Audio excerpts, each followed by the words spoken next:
Hello, welcome back to Joe Stunner Boxing. Boxer and Ben Shalom have been getting a lot of deserved criticism lately, especially when it comes to matchups. And there was the debacle with Fraser Clark and so on. But buried on the undercard of the Caroline Dubois IBO title fight was a very good, not technically good, but just in terms of scrappy fighting. It was a very intriguing fight between a guy from Tottenham called Jeamie. I think you pronounce it Tshikeva. I think it's Tshikeva. Tshikeva. Anyway, he calls himself Jeamie TKV because it's easier to say. And he was an undefeated fighter, like I say, from Tottenham. He's 6'4", 29 years of age. He came in with 5 wins, no defeats, and he had 3 KOs. This was against low-level stuff. Although I say that, he actually did beat a couple of undefeated guys. One called Joel Ducil, who I know absolutely nothing about, and also Harry Armstrong. He won on points over 8. Harry was undefeated. That was earlier this year, I think in February or March, early part of the year. But he took on.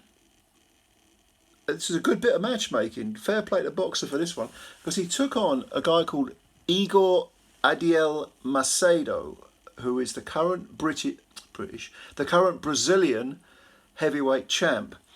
And this guy, just looking at him, he looks intimidating. I mean, he looks like a bloody Bond villain or something. And he came in with 11 wins, 1 defeat, and all 11 of his wins were by knockout. And his defeat was a 10-round TKO. It was in a 10-round, and he got stopped in the final round against Sergei Kuzman, who's a pretty good fighter, Kuzman. And he stopped Macedo in the final round, the 10th round. That was back in 2021. He had a little rest, and he came back with a win over one round win over a debutant over in Brazil, which was meaningless. But they brought him over for Mr.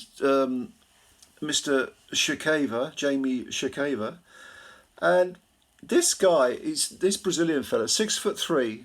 I think Jamie's about 6'4", but there's not much in it. 30 years of age with this reputation for being a knockout artist against low-level opposition. But let's be honest, Jeamie himself was untested. And the Brazilian fella, he fancied this from the word go. He was after Jeamie. I mean, running. During the previous week, the build-up, I didn't see it, but from what I'm told, he was very, very verbally aggressive.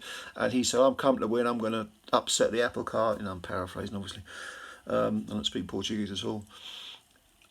But from the word go, from that opening bell, Mr. Macedo was putting it on Jeamie, and it was a scrappy, mauling fight. And yet there was something intriguing about it, probably because of the fact that Jeamie was undefeated, was meant to win, and then suddenly this Igor Macedo came out of nowhere and was an absolute. He was a threat. From the opening bell, he was a threat. He moved forward with not much technique, not a lot of jabbing, and just fired clubbing punches at Jeamie with no real rhyme or reason. He just wanted to outwork him, rough him up. And it's intriguing because Igor Macedo was about just under 17 stone, I think, or 16 and a half stone, whereas Jeamie Tshikeva was in the 18 stone, 18 and a half stone. So, and yet the smaller man was able to, the man who weighed a fair bit less was able to manhandle and ragdoll the bigger man, which surely indicates that the bigger man, Jeamie, wasn't in good shape. And he didn't look in good shape. Around the middle, he had a lot of fair bit of weight around the middle. But this was a very entertaining. No, that's an exaggeration. It was an entertaining, intriguing heavyweight battle between an undefeated English guy and an unknown but physical Brazilian who had come here to win. And he just won every round, the Brazilian, by simply mauling and ragdolling Jeamie. And then in the 6th round, this was an 8-rounder, in the 6th round, Jeamie finally managed to push Macedo back onto the ropes and was having some success. And after a minute of the round, the 6th round, you could give Macedo the first 5 rounds, no problem. because he was just outworking. He wasn't really hurting Jeamie, he was just outworking him and mauling him. In the 6th round, Jeamie had some success, but then about a minute in, Macedo landed a right hand that caused Jamie's eye, his left eye, to explode. I mean, it wasn't a cut. This is like someone had whacked him a couple of times with a machete. It was one of those jagged, sort of multi-direction cuts. Blood poured out of it, and instantly you knew. He actually walked towards the camera, sort of inadvertently, and you could see the cut. And you just knew that this fight ain't going on. And I think Matthew Macklin, who was he was commentating, he said, "Oh, this fight's over." So there was a wild celebration by Igor Macedo, who'd come all the way from Brazil, who was bouncing back from the loss to Kuzman.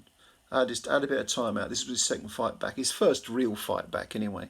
He'd come all this way, and he scored a victory. Brazilian heavyweight champion. And this guy, Macedo, would be ideal for any up-and-coming British heavyweight. They want to bring him back because he's got a bit of charisma as well.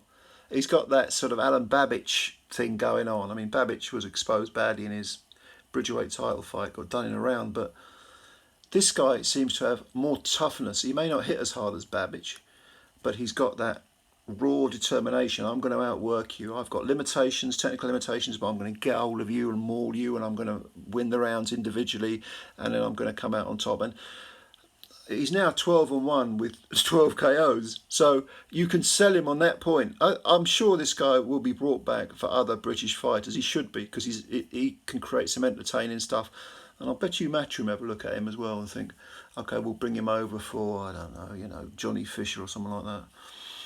But go and have a look. I will leave the link to this fight in the descriptions box, and you go and have a look at this fight because it is worth looking at and see what you think and let me know. It's low level stuff, it's domestic level stuff, but it's entertaining. And again, as we've said before, with small hall stuff, this was at the York Hall. You can get some very entertaining fights. And this was one I wish I was ringside for, because it looked, two big lumps knocking chunks out of each other. Never a bad thing. Anyway, thanks for your time as always. Please leave a comment below if you want. Hit the like button and please subscribe to the channel. That's a big help to us. We want to build the channel up. And yeah, I'm looking forward to reading your comments. And have a look at the fight. Links in the descriptions. Thanks a lot then, and bye for now.